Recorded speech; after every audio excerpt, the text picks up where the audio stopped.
So let's dive in and talk about the reason why, our why for this book. In your own words, could you please share with our listeners? Let's start with you, Ray. Why did you feel like this was a book that needed to be written right now?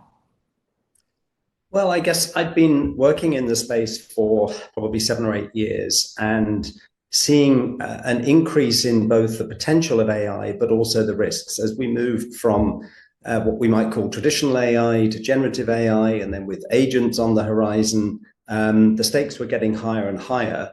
But what I also noticed was that corporates that I was working with and larger organizations were getting increasingly nervous about actually deploying AI because they were worried that they wouldn't get the returns they were hoping for, and that things would go wrong and that harm would be caused.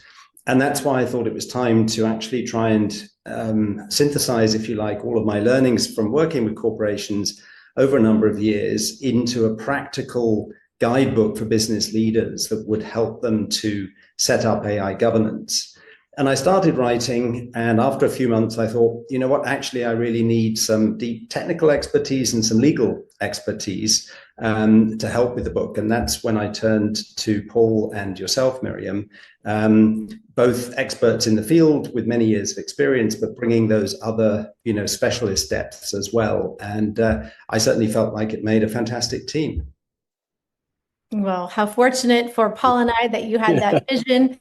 Paul, over to you. What was your hopes for writing this book and why now? I think in the background, because I'd written a PhD in artificial intelligence, which was collecting dust for 20 years, but it was a passion of mine.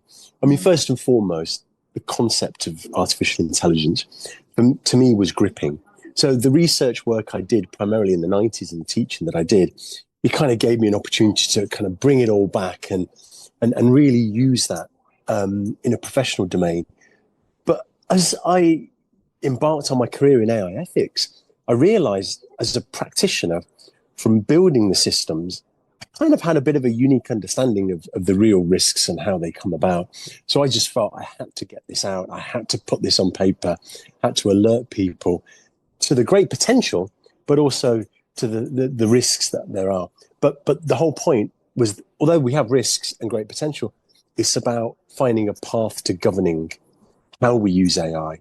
So the concept of governance to me, I think, really nails it. It's about finding the right path and steering us to that better future with AI. So I was just thrilled when Ray approached me. It took me about 2 seconds to say yes, I think. Yeah.